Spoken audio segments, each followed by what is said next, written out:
सभी साथियों को क्रांतिकारी जय भीम, जय भारत, जय संविधान, जय मान्यवर साहब का श्रीराम। कुंदरकी विधानसभा क्षेत्र में चंद्रशेखर आजाद जी की तरफ से विशाल संकल्प रैली का जो आयोजन किया गया, यहाँ पर चंद्रशेखर आजाद जी पहुंचे और यहाँ की जनता को संबोधित करते हुए साथ साथ पत्रकार साथियों से बातचीत करते हुए उन्होंने भारतीय जनता पार्टी पर निशाना साधते हुए अपनी बातें रखी। चंद्रशेखर आजाद जी ने कहा कि भारतीय जनता पार्टी जिस तरीके से राजनीति कर रही है, जिन बुनियादी मुद्दों को उनको उठाना चाहिए, जिन पर चर्चा करनी चाहिए, उन पर वो चर्चा ना कर जाति धर्म की राजनीति करती है, एक दूसरे को भिड़ाने की राजनीति करती है। और वर्तमान के अंदर अगर हम बात करें तो वो जीएसटी और नोटबंदी पर जिस तरीके से चर्चा करती है, वो चर्चा क्यों नहीं करती जब बात आती है रिजर्वेशन की, जब बात आती है निजी क्षेत्रों की, जब बात आती है रोजगार की, उन मुद्दों पर वो चुप क्यों रहती है, जाति व्यवस्था पर बात क्यों नहीं करती है। जिस तरीके से वर्तमान के अंदर उन्होंने जीएसटी और नोटबंदी पर जिस तरीके का कार्य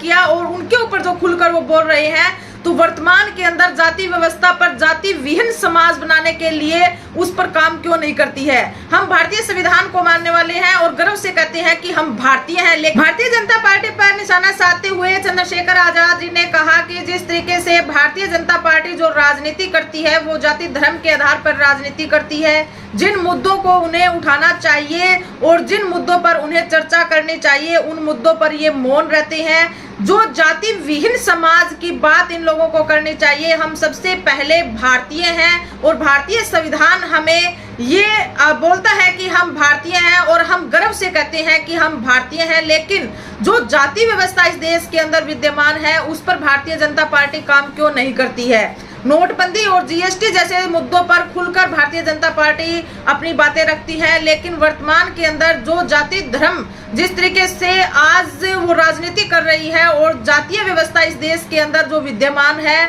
वो जाति विहीन समाज बनाने की बात क्यों नहीं करते हैं। साथ में चंद्रशेखर आजाद जी ने कहा कि निजी क्षेत्र में आरक्षण को लेकर उन्होंने अपनी बात रखी और कहा कि निजी क्षेत्रों में भी आरक्षण की व्यवस्था होनी चाहिए। आज हम देखेंगे जो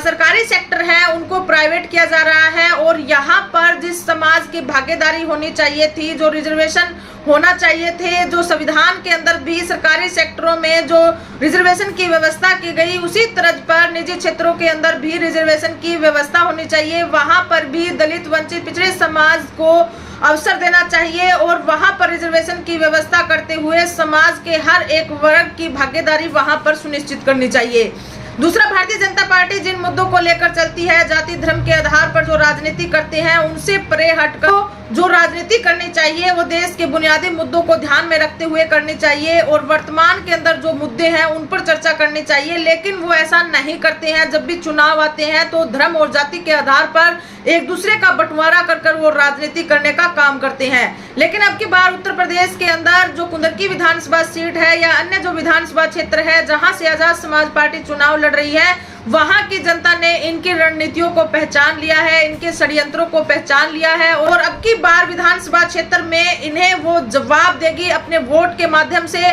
वो जवाब देंगे। भारतीय जनता पार्टी ने लास्ट समय पर अपने प्रत्याशियों की सूची जारी की। इससे ये अंदाजा लगाया जा सकता है कि भारतीय जनता पार्टी इन विधानसभा सीटों के लिए कितना डर महसूस कर रही है और यहाँ पर आजाद समाज पार्टी के जो प्रत्याशी हैं वो मजबूती के साथ दिखाई दे रहे हैं। चंद्रशेखर आजाद जी ने आरक्षण और साथ में जाति विहीन समाज की बात की। उन्होंने कहा कि जाति विहीन समाज पर भारतीय जनता पार्टी को काम करना चाहिए।